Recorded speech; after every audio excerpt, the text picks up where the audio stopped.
Hi, I'm Joe Feeks, editor of Pig Health Today, and with me is Cassie Jones. She's associate professor at Kansas State University. Cassie, it's great to see you. Well, thanks for having me today.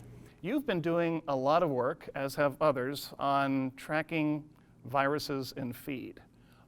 This is an important subject. It's also kind of a scary one. I want to talk to you in particular, though, about feed mill biosecurity.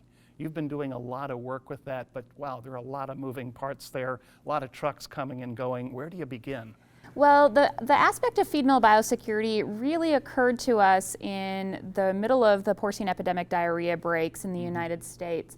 And at that time, we recognized the threat that feed-based transmission can have, and somewhat based in ingredients in the feed itself, but really because we have all of this, like you said, transport from farms to feed mills and then back to farms.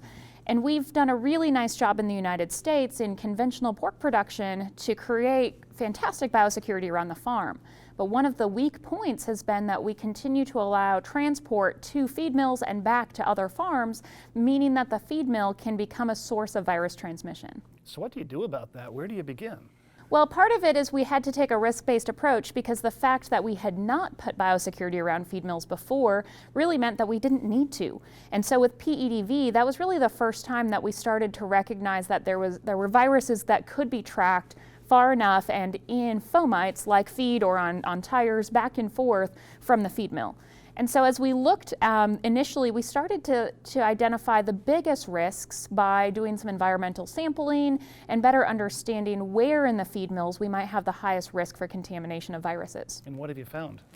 Well, we found some interesting aspects. So certainly the most likely place to be contaminated of all places are worker shoes. And maybe that's not that surprising when you think about it, but historically when we work with feed mills and when we've trained feed mill managers and people that work in feed mills, we don't have the same expectations for biosecurity that for those individuals that we would for people that work on farms.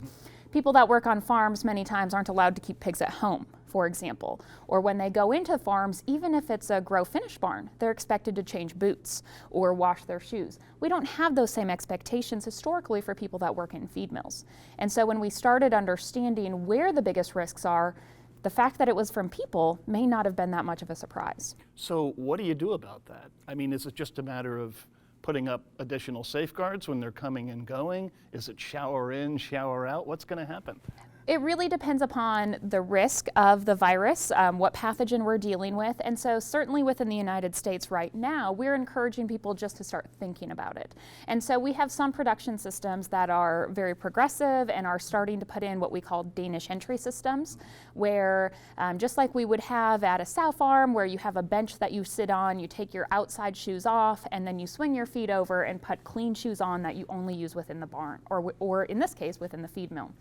Other feed mills have places for employees to wash or sanitize their shoes, or are putting down some sanitizer solutions on floors to try to minimize high-risk areas.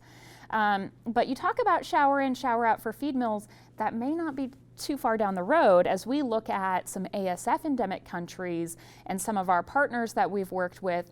They are showering into feed mills, and the biosecurity to get into feed mills in some places is as high as it is to get into farms.